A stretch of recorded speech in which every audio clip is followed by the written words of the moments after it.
भारत के इतिहास में देखा गया है कि अक्सर कोई ताकतवर व्यक्ति या समुदाय किसी कम ताकतवर व्यक्ति या समुदाय को दबाता है और उसका शोषण करता है। लोगों को ऐसे ही व्यवहार से बचाने के लिए हमारे संविधान निर्माताओं ने संविधान में मौलिक अधिकार का प्रावधान किया है। क्लास 8 एनसीईआरटी पॉलिटी का ये लास्ट चैप्टर है। इसमें कानून और सामाजिक न्याय हम डिस्कस कर रहे हैं। इसमें देखेंगे कि किस तरह लोगों को ऐसे शोषण से बचाने के लिए सरकार कुछ कानून बनाती है और इस कानून के जरिए इस बात की कोशिश की जाती है कि बाजार में अनुचित तौर तरीकों पर अंकुश लगाया जाए। क्लास 7 पॉलिटी के लास्ट चैप्टर में हमने कमीज की कहानी पढ़ी थी और वहां हमने देखा था कि बाजारों की श्रृंखला किस तरह कपास उत्पादकों को सुपर बाजार में कमीज खरीदने वाले ग्राहकों से जोड़ देती है। इस श्रृंखला में हर मोड़ पर लोग खरीदना और बेचना करते रहते हैं। कपास पैदा करने वाला छोटा किसान, इरोड के बुनकर या कपड़ा निर्यात कारखाने के मजदूर, कमीज के उत्पादन में प्रत्यक्ष या अप्रत्यक्ष रूप से शामिल बहुत सारे लोग बाजार में शोषण का शिकार होते हैं। उनके साथ उचित बर्ताव नहीं होता है। बाजार में हर जगह लोगों के शोषण की संभावना बनी रहती है, चाहे वे मजदूर हो, उपभोक्ता हो या फिर उत्पादक। अगर बाजार की आम स्थिति को देखें तो पता लगेगा कि वहां पे लोगों के लिए कानून कैसे मायने रखता है। अगर हम देखें तो ज़्यादातर मजदूरों को उनके हक का मेहताना नहीं मिलता है और वो इसलिए होता है क्योंकि जो प्राइवेट कंपनियां, ठेकेदार और कारोबारी लोग होते हैं वो ज़्यादा से ज़्यादा मुनाफा कमाना चाहते हैं और उनको इसी मुनाफे की चाह में कई बार मजदूर को उनके हक का मेहताना नहीं देते। मजदूरों को उनका मेहताना न देना कानून की नज़र में गैर कानूनी है। मजदूरों को मेहताना कम ना मिले और उसको वाजिब मेहताना मिले, इस बात को सुनिश्चित करने के लिए न्यूनतम वेतन का कानून भी बनाया गया है। इस कानून के तहत किसी भी मजदूर को न्यूनतम वेतन से कम मजदूरी नहीं दी जाएगी और न्यूनतम वेतन में भी हर साल कुछ बढ़ोतरी करनी होती है। जिस तरह मजदूरों की सुरक्षा प्रदान करने के लिए न्यूनतम वेतन का कानून बनाया गया है, उसी तरह बाजार में उत्पादकों और उपभोक्ताओं के हितों की रक्षा के लिए भी कानून बनाया गया है।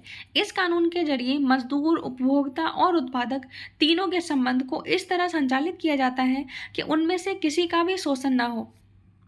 अहमदाबाद में एक कपड़ा मिल को देखें, जहां बिजली चलाने वाले कार्गो के साथ बढ़ती हुई प्रतिस्पर्धा के कारण 1980 और 1919 के दशक में ज़्यादातर कपड़े की मिलें बंद हो गई थी। पावर लूम, जो कि बिजली से चलने वाले करघे होते हैं, यह 4 से 6 करघों की एक छोटी इकाई होती है। इन करघों पर मालिक खुद भी काम करता है और अपने परिवार के लोगों के साथ बाहर के श्रमिकों को भी काम पर लगाता है। लेकिन हम सब जानते हैं कि बिजली से चलने वाले करघे की कार्य स्थिति अच्छी नहीं है। वो कपड़ों की बुनाई अच्छी ढंग से नहीं कर पाती है, उनकी स्थिति बहुत खराब है। अगर सरकार कोई कानून बनाती है तो उसकी ज़रूरत क्यों पड़ती है और ये किसके लिए बनाया गया है, आइए जानते हैं।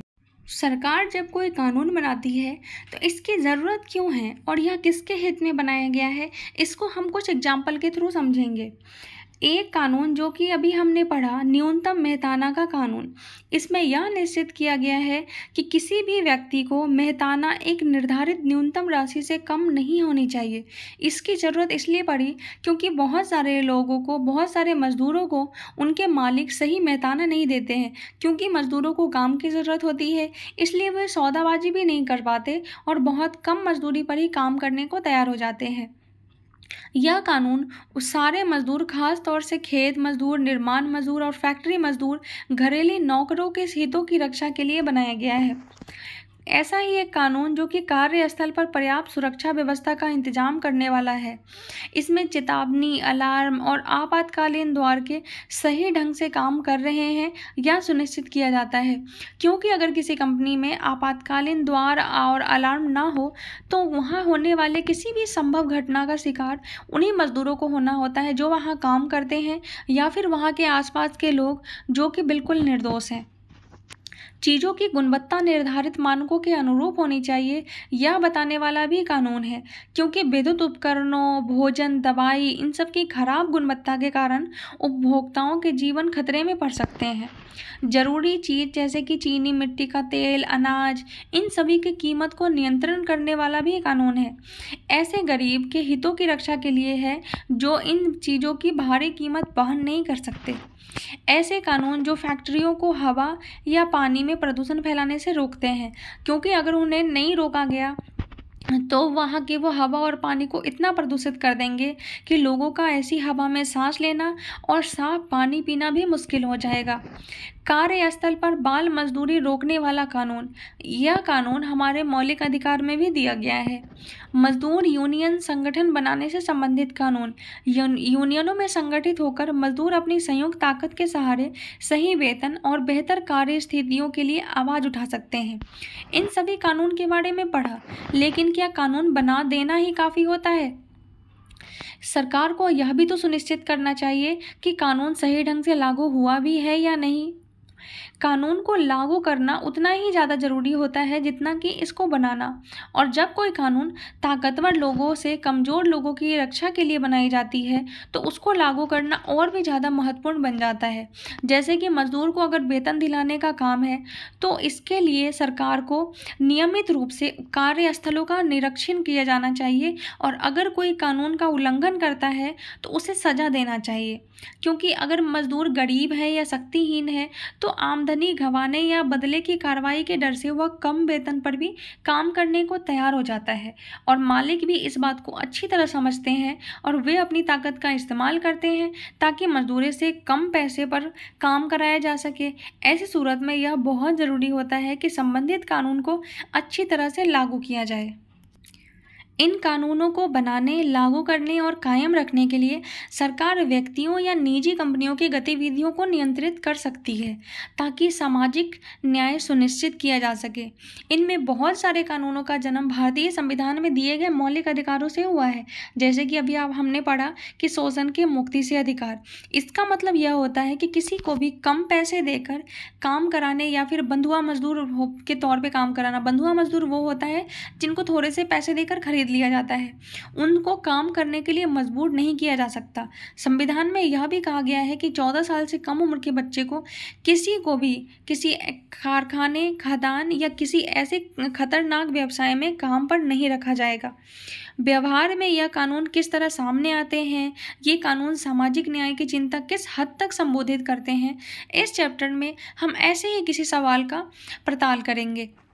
2011 की जनगणना के मुताबिक 5 से 14 वर्ष की उम्र के 40 लाख से ज़्यादा बच्चे विभिन्न व्यवसायों में नौकरी करते हैं। इनमें बहुत सारे बच्चे खतरनाक व्यवसायों में हैं। 2016 में संसद ने बाल श्रम प्रतिषेध एवं विनियम अधिनियम 1986 में यह संशोधन किया है कि 14 वर्ष से कम आयु के बच्चे को सभी व्यवसायों में तथा किशोरों 14 से 18 वर्ष के जोखिमकारी व्यवसायों और प्रक्रियाओं में नियोजन करने पर प्रतिबंध है। बच्चों या किशोरों के नियोजन को अब तक एक संगीन अपराध बना दिया गया है। 2017 में एक ऑनलाइन पोर्टल जो कि pencil.government.in है, platform for effective enforcement for no child labour, pencil का प्रारंभ हुआ था। यह पोर्टल शिकायत दर्ज कराने, चाइल्ड ट्रैकिंग और राष्ट्रीय बाल श्रम परियोजना के क्रियान्वयन एवं मॉनिटरिंग के लिए ही बनाया गया है। जब हम खतरनाक व्यवसाय की बात करते हैं तो भोपाल गैस त्रासदी का एग्जाम्पल हमारे सामने आता है। यह घटना 24 साल पहले भोपाल में दुनिया का सबसे भीषण औद्योगिक त्रासदी हुई। भोपाल में यूनियन कार्बाइड नामक अमेरिकी कंपनी का कारखाना था जिसमें कीटनाशक बनाए जाते थे, और 2 दिसंबर 1984 को रात के 2 बजे यूनियन कार्बाइड की इस संयंत्र ने मिथाइल एसोसाइनाइड मिक गैस रिसने लगी थी, और यह बेहद जहरीली गैस होती है। 3 दिन के भीतर 8000 से ज़्यादा लोग मौत के मुंह में चले गए थे और लाखों लोग गंभीर रूप से प्रभावित हुए थे। जहरीली गैस के संपर्क में आने वाले ज़्यादातर लोग गरीब कामकाजी परिवार के लोग थे। उनमें से लगभग 50,000 लोग आज भी इतने बीमार हैं कि कोई भी काम नहीं कर सकते। जो लोग इस गैस के असर में आने के बावजूद जिंदा रह गए, उनमें से बहुत सारे लोग गंभीर श्वास विकारों, आँखों की बीमारी और अन्य समस्याओं से पीड़ित है। बच्चों में अजीब गजीब की विक्रियाता भी पैदा होती जा रही है। यह तबाही कोई दुर्घटना नहीं थी। यूनियन कार्बाइड ने पैसा बचाने के लिए सुरक्षा उपायों में जानबूझकर नज़रअंदाज किया था और 2 दिसंबर की त्रासदी से पहले भी बहुत बार कारखाने में गैस का रिसाव हो चुका था। इन घटनाओं में एक मजदूर की मौत हुई थी जबकि बहुत सारे लोग घायल हुए थे। सबूतों को पूरी तरह साफ था, इस महाविनाश के लिए यूनियन कार्बाइड ही दोषी था, लेकिन कंपनी ने अपनी गलती मानने से भी इनकार कर दिया। इसके बाद शुरू हुई थी कानूनी लड़ाई। पीड़ितों की ओर से सरकार ने यूनियन कार्बाइड के खिलाफ दीवानी मुकदमा दायर किया था और 1985 में सरकार ने $3 अरब का मुआवजे की मांग की थी, लेकिन 1989 में केवल $47 करोड़ के मुआवजे पर ही अपनी सहमति दे दी थी। इस त्रासदी से जीवित बच निकलने वाले लोगों ने इस फैसले के खिलाफ सुप्रीम कोर्ट में भी अपील की, मगर सुप्रीम कोर्ट भी इनकी रकम को नहीं बढ़ा पाई और $3 अरब के मुआवजे की मांग वाली रकम को सिर्फ $47 करोड़ पर ही रोक दिया गया। यूनियन कार्बाइड ने कारखाने तो बंद कर दिया, लेकिन भारी मात्रा में विषैले रसायन वहीं छोड़ दिए। ये रसायन रिस कर जमीन में जा रहे हैं, जिससे वहाँ का पानी दूषित हो रहा है। अब यह षड्यंत्र डाउ केमिकल नामक कंपनी के कब्जे में है, जो इनकी साफ सफाई का जिम्मा उठाने के भी तैयार नहीं है। 24 साल बाद भी लोग न्याय के लिए संघर्ष कर रहे हैं। वे पीने के साफ पानी, स्वास्थ्य सुविधाएं और यूनियन कार्बाइड के जहर से त्रास लोगों के लिए नौकरियों की मांग कर रहे हैं। उन्होंने यूनियन कार्बाइड के चेयरमैन एंडरसन को सजा दिलाने के लिए भी आंदोलन चलाया है। अगर हम भोपाल के महाविनाश के वजह को समझना चाहें तो हमें सबसे पहले यह जानना पड़ेगा कि यूनियन कार्बाइड ने भारत में ही अपना कारखाना क्यों खोला। विदेशी कंपनियों के भारत आने का एक कारण यह होता है कि यहाँ श्रम सस्ता है। अगर ये कंपनी अमेरिका या फिर किसी विकसित देश में काम करे तो वहाँ उन्हें भारत जैसे गरीब देशों के मजदूरों के मुकाबले वहाँ के मजदूरों को ज़्यादा वेतन देना पड़ेगा। भारत में न केवल कम कीमत पर काम करवा सकती हैं, बल्कि यहाँ के मजदूर ज़्यादा टाइम तक भी काम करते हैं। यहाँ मजदूरों के लिए आवास जैसी दूसरी चीज़ों पर खर्च नहीं करना पड़ता है, इसलिए इस तरह की कंपनियाँ यहाँ कम लागत पर ज़्यादा मुनाफा कमा सकती है। लागत में कटौती के तरीके से इतना खतरनाक भी हो सकता है। लागत में कमी लाने के लिए सुरक्षा उपायों में अक्सर अनदेखी की जाती है। यूनियन कार्बाइड के कारखाने में एक भी सुरक्षा उपकरण या तो सही ढंग से काम नहीं कर रहे थे या फिर उनकी संख्या भी कम थी।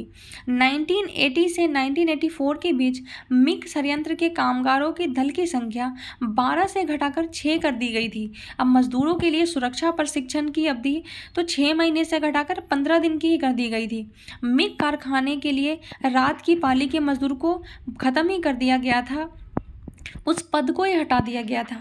यूनियन कार्बाइड के भोपाल और अमेरिकी संयंत्रों में सुरक्षा व्यवस्था में फ़र्क जानने के लिए हम एक एग्जाम्पल को समझते हैं। पश्चिमी वर्जीनिया के कंप्यूटरीकृत चेतावनी और निगरानी व्यवस्था भी मजदूर थी। भोपाल के यूनियन कार्बाइड कारखाने में गैस रिसाव के लिए केवल मजदूर के अंदाजे के सहारे ही काम चल रहा था।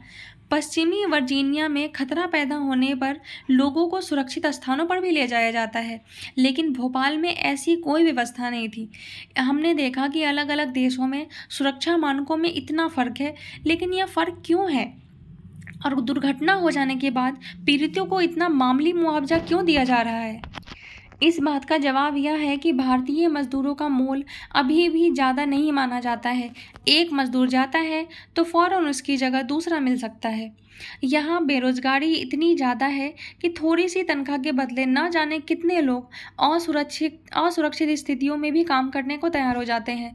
मजदूरों की इस कमजोरी का फ़ायदा उठाकर मालिक कार्यस्थल पर सुरक्षा की जिम्मेवारी से बच जाते हैं और इस तरह के भोपाल गैस त्रासदी इतने साल बाद भी मालिकों के बर्बर रवैये के कारण निर्माण स्थलों, खदानों और कारखानों में दुर्घटना की खबरें हर रोज़ आती रहती है। निर्माण स्थलों पर दुर्घटनाएं तो आम है, इसके बावजूद भी सुरक्षा उपकरण और अन्य सावधानियों में अक्सर नज़रअंदाज किया जाता है। कानून बनाने और लागू करने वाली संस्था के नाते यह सुनिश्चित करना सरकार की जिम्मेदारी होती है कि सुरक्षा कानूनों को सही ढंग से लागू किया जाए। सरकार को इस बात का भी ध्यान रखना चाहिए कि आर्टिकल 21 में दिए गए जीवन के अधिकार का उल्लंघन न हो। जब यूनियन कार्बाइड षड्यंत्र में सुरक्षा मानकों को इस तरह खुलेआम अवहेलना हो रही थी तो सरकार क्या कर रही थी? पहली बात तो यह है कि भारत के सुरक्षा कानून ढीले हैं और दूसरा, उन कमज़ोर सुरक्षा कानूनों को भी ठीक से लागू नहीं किया जाता है। सरकारी अफसर इस कारखाने को खतरनाक कारखानों की श्रेणी में डालने को भी तैयार नहीं थे। इस कारखाने को घनी आबादी वाले इलाके में खोलने पर भी इन्हें कोई एतराज़ नहीं था। जब भोपाल के कुछ नगर निगम अधिकारियों ने इस बात पर उंगली उठाई तो 1978 में मिग उत्पादन कारखाना की स्थापना सुरक्षा मानकों के खिलाफ थी, तो सरकार का कहना था कि प्रदेश को भोपाल के षड्यंत्र में लगातार निवेश चाहिए ताकि रोजगार मिलते रहें। सरकार की राय में यूनियन कार्बाइड से इस बात की मांग करना असंभव था कि वह साफ सुथरी तकनीकी और ज़्यादा सुरक्षित प्रक्रियाओं को अपनाए।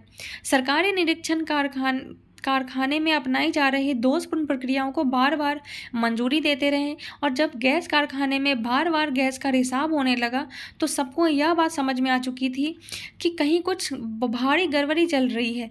तब भी निरीक्षणों के कान तक जू नहीं रेंगी थी। कानून बनाने और उसको लागू करने वाली संस्था के लिए यह रवैया सही नहीं है। लोगों के हितों की रक्षा करने के बजाय सरकार और निजी कंपनियां दोनों ही उनकी सुरक्षा को नज़रअंदाज करती आ रही है। यह स्थिति अच्छी नहीं है। जब भारत में स्थानीय और विदेशी व्यवसायी नए नए कारखाने खोलते जा रहे हैं तो मजदूरों के अधिकारों की रक्षा करने के लिए सख्त कानून और उनके ज़्यादा बेहतर क्रियान्वयन की ज़रूरत और भी ज़्यादा बढ़ गई है। हाल ही में एक ट्रैवल एजेंसी को आदेश दिया गया है कि वह अपने कुछ ग्राहकों को 8 लाख रुपए का मुआवजा दे। इन सैलानियों को मुआवजा इसलिए दिया जा रहा है क्योंकि कंपनी की लापरवाही के कारण वे डिज्नीलैंड देखने और पेरिस में खरीदारी करने से वंचित रह गए थे। तो फिर भोपाल गैस त्रासदी के पीड़ितों को जिंदगी भर की पीड़ा और नुकसान के बदले इतना कम मुआवजा क्यों मिला? भोपाल गैस त्रासदी के बाद हमारे यहाँ पर्यावरण की रक्षा के लिए भी कानून की ज़रूरत पड़ी, क्योंकि 1984 में हमारे पास पर्यावरण की सुरक्षा के लिए बहुत कम कानून थे। इन कानूनों को लागू करने की व्यवस्था तो और भी ज़्यादा कमज़ोर थी। पर्यावरण को एक फ्री की चीज़ माना जाता था। किसी भी उद्योग को हवा पानी में प्रदूषण छोड़ने की खुली छूट मिली हुई थी, चाहे नदी हो, हवा हो या फिर भूमिगत पानी। पर्यावरण प्रदूषित होता रहा था और लोगों की सेहत के साथ भारी खिलवाड़ किया जा रहा था। इन्हीं ढीली सुरक्षा मानकों से न केवल यूनियन कार्बाइड को फायदा मिला बल्कि उसे प्रदूषण से निपटने के लिए भी पैसा खर्च नहीं करना पड़ा। अमेरिका में यही कंपनी इस जिम्मेवारी से बच नहीं सकती थी। भोपाल त्रासदी किसने पर्यावरण के मुद्दों को अगली कतार में लाकर खड़ा कर दिया था। कई लाख लोग ऐसे कारखानों से निकली जहरीली गैस का शिकार बन गए थे जो इन कारखाने से किसी भी तरह से जुड़े हुए नहीं थे। इनसे लोगों को एक एहसास हुआ कि मौजूदा कानून चाहे कितनी भी कमज़ोर हो, वे केवल मजदूरों से ही संबंधित है। उनमें आम लोगों के अधिकार की रक्षा पर बिल्कुल ध्यान नहीं दिया गया है, जो कि औद्योगिक दुर्घटनाओं के कारण घायल होते हैं। भोपाल में यूनियन कार्बाइड फैक्ट्री के आसपास जो भी दूषित इलाके में हैंडपंप है, सरकार ने उसे लाल रंग से पुतवा दिया है, लेकिन फिर भी वहां के स्थानीय लोग उनका इस्तेमाल कर रहे हैं क्योंकि उनके पास साफ पानी का कोई और स्रोत ही नहीं है। पर्यावरणवादी कार्यकर्ताओं और अन्य लोगों ने इस दबाव से निपटने के लिए भोपाल गैस त्रासदी के बाद भारत सरकार ने पर्यावरण के बारे में नए कानून भी बनाए हैं।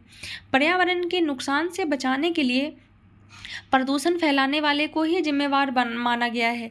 इसके पीछे समझ यह थी कि हमारे पर्यावरण पर अगली पीढ़ी का भी हक है और उसे केवल औद्योगिक विकास के लिए नष्ट नहीं किया जा सकता। अदालतों ने स्वस्थ पर्यावरण के अधिकार को जीवन के मौलिक अधिकार का हिस्सा बताते हुए कई महत्वपूर्ण फैसले दिए हैं।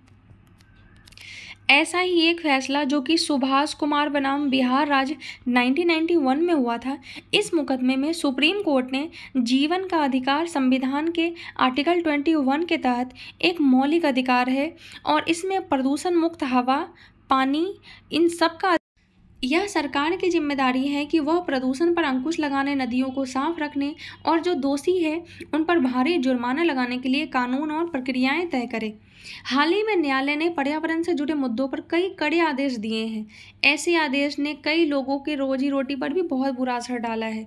मिसाल के तौर पे अदालत ने अभी आदेश दिया था कि दिल्ली के रिहायशी इलाकों में काम करने वाले जो भी फैक्ट्रियां हैं उसे बंद कर दिया जाए और शहर से बाहर किसी दूर इलाके में उसे भेजा जाए, क्योंकि कई कारखाने आसपास के वातावरण को प्रदूषित कर रहे थे और इन कारखानों की गंदगी से यमुना नदी भी प्रदूषित हो रही थी, क्योंकि इन कारखानों को नियमों के हिसाब से नहीं चलाया जा रहा था।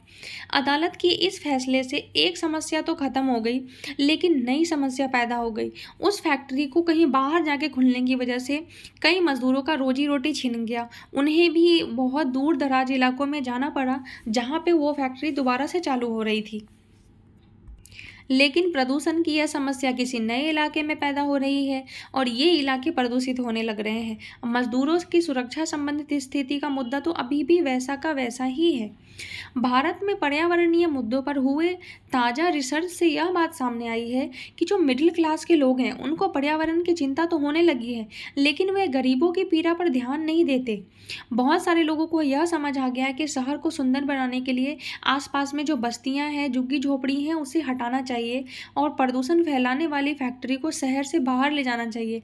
लेकिन उन्हें यह समझ में नहीं आता है कि बहुत सारे लोगों की रोजी रोटी भी खतरे में बढ़ सकती है। जहाँ एक तरफ स्वच्छ वातावरण के बारे में जागरूकता बढ़ रही है, वहीं दूसरी तरफ मजदूरों की सुरक्षा के बारे में लोग ज़्यादा चिंता नहीं जता रहे हैं। अब चुनौती तो ऐसा समाधान ढूंढने की है जिसमें स्वच्छ वातावरण का लाभ सभी को मिल सके। इसका एक तरीका यह है कि हम अपने कारखानों को ज़्यादा स्वच्छ तकनीक और प्रक्रियाओं को अपनाने पर जोर दें। इसके लिए सरकार को भी चाहिए कि वह कारखानों को प्रोत्साहन और मदद दे, उसे प्रदूषण फैलाने वालों पर जुर्माना करना होगा। इस तरह मजदूरों का रोजगार भी बच जाएगा और समुदायों व मजदूरों को सुरक्षित पर्यावरण का अधिकार भी मिल जाएगा। गाड़ियों से उत्सर्जित होने वाला धुआं पर्यावरणीय प्रदूषण का एक बहुत बड़ा स्रोत है। 1998 के बाद सुप्रीम कोर्ट ने अपने कई फैसले में यह आदेश दिया था कि दिल्ली में डीजल से चलने वाले सभी गाड़ी को, जो भी सार्वजनिक वाहन है, उसको CNG से यानी कि कंप्रेस्ड नेचुरल गैस से उस ईंधन का इस्तेमाल करके चलाना चाहिए। और इस प्रयास से दिल्ली जैसे शहरों को वायु प्रदूषण में काफ़ी गिरावट भी आई है। लेकिन centre for science and environment नई दिल्ली की एक ताज़ा रिपोर्ट ने कहा है कि हवा में विषैले पदार्थों का स्तर अभी भी काफ़ी ऊंचा है। ये विषैले पदार्थ पेट्रोल के बजाय डीजल से चलने वाली बसें, कारों के कारण ही पैदा हो रही है। जब भी कोई फैक्ट्री बंद होती है तो बहुत सारे मजदूरों का रोजगार छिन जाता है और उनका रोजगार छिन जाने के बाद बहुत सारे ऐसे मजदूर हैं जो कि छोटा मोटा व्यापार या फिर दिहाड़ी मजदूरी करने लगते हैं, जिन्हें कुछ मजदूरों को तो पहले से भी कम रकम या फिर पहले से भी छोटे कारखानों में काम करने को मिलता है, जहाँ की हालत पहले से भी ज़्यादा शोषण भरे होते हैं और जहाँ कानून की स्थिति और भी ज़्यादा कमज़ोर होती है।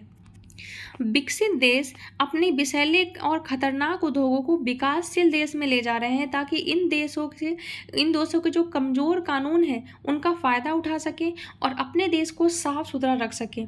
दक्षिण एशियाई देश, खास तौर से भारत, बांग्लादेश और पाकिस्तान, कीटनाशक एस्बेस्टॉस बनाने वाले या जस्ते व शीशे से संसाधित करने वाले कारखानों को बड़े पैमाने पर अपने यहाँ बुला रहे हैं। इस चैप्टर का निष्कर्ष यह निकलता है कि चाहे बाजार हो, दफ्तर हो या कोई कारखाना, बहुत सारी स्थितियों में लोगों को गलत तौर तरीके से बचने के लिए कानून जरूरी होती है। निजी कंपनियां, ठेकेदार, व्यवसायी ज़्यादा मुनाफा कमाने के चक्कर में गलत हथकंडे को अपनाते हैं, जैसे कि मजदूरों को कम पैसे पर काम करवाना, बच्चे को काम पर रखना और काम की स्थितियों पर ध्यान नहीं देते, पर्यावरण का ध्यान नहीं रखते और इस तरह आसपास के लोगों को भी नुकसान पहुंचाते हैं। ऐसे में सरकार की एक अहम जिम्मेदारी यह बनती है कि वह प्राइवेट कंपनियों को गलत तौर तरीके से रोकने और सामाजिक न्याय प्रदान करने के लिए नए कानून बनाए, उन्हें लागू करे और उन पर निगरानी रखे। यानी कि सरकार को केवल सही कानून बनाने चाहिए बल्कि उनको लागू भी करना चाहिए। अगर कानून कमज़ोर हो और उनको सही ढंग से लागू ना किया जाए तो उनसे भी भारी नुकसान हो सकता है, जैसे कि भोपाल गैस त्रासदी इस बात का सबसे बड़ा सबूत है। इस दिशा में सरकार की जिम्मेवारी बनती है कि आम लोग भी दबाव डालकर निजी कंपनियां और सरकार दोनों को समाज के हित में काम करने के लिए बाध्य कर सकते हैं। लोगों को इस बात के लिए भी आवाज़ उठाना चाहिए कि कामगारों के अधिकारों की रक्षा के लिए सख्त कानून बनाए जाएं ताकि सबको जीवन का अधिकार मिले। ये चैप्टर यहीं ख़त्म होता है। नीचे कुछ कीवर्ड दिए गए हैं जो अक्सर सीटेट में डायरेक्ट पूछ लिया जाता है। उपभोक्ता तो आप सब जानते हैं कि ग्राहक को उपभोक्ता कहते हैं। जो व्यक्ति बाजार से बेचने के लिए नहीं बल्कि निजी इस्तेमाल के लिए कोई चीज़ खरीदता है उसे उपभोक्ता कहते हैं। उत्पादक यानी कि प्रोड्यूसर क्या होता है? जो ऐसा व्यक्ति जो संस्थान को बाजार में बेचने के लिए चीज़ें बनाता है। कई बार उत्पादक अपने उत्पादन का कुछ हिस्सा निजी यूज़ के लिए भी रख लेता है। एग्जाम्पल के लिए जैसे कि किसान अगर खेत में खेती करता है तो कुछ अनाज वो अपने इस्तेमाल के लिए रख लेता है। निवेश क्या होता है? तो भविष्य में उत्पादन बढ़ाने सुधारने के लिए नई बस मशीनरी या इमारत या प्रशिक्षण पर खर्चा होने वाला पैसा ही निवेश कहलाता है। मजदूरों की यूनियन क्या होती है? मजदूरों का संगठन होता है। आमतौर पर मजदूर यूनियन कारखाने दफ्तर में दिखाई देते हैं, लेकिन अलग अलग तरीके के भी मजदूरों का यूनियन हो सकता है। इस वीडियो में इतना ही। मिलेंगे अगली वीडियो में जहां हम 6 क्लास की ज्योग्राफी को स्टार्ट करेंगे। हमने 6, 7, 8 की पॉलिटी को ख़त्म कर लिया है। ये लास्ट वीडियो था। नए वीडियो में मिलते हैं। मेरे साथ बने रहने के लिए thank you so much. Video पसंद आई हो तो लाइक करके कमेंट में ज़रूर बताएं। मिलेंगे अगले वीडियो में, तब तक के लिए बाय बाय।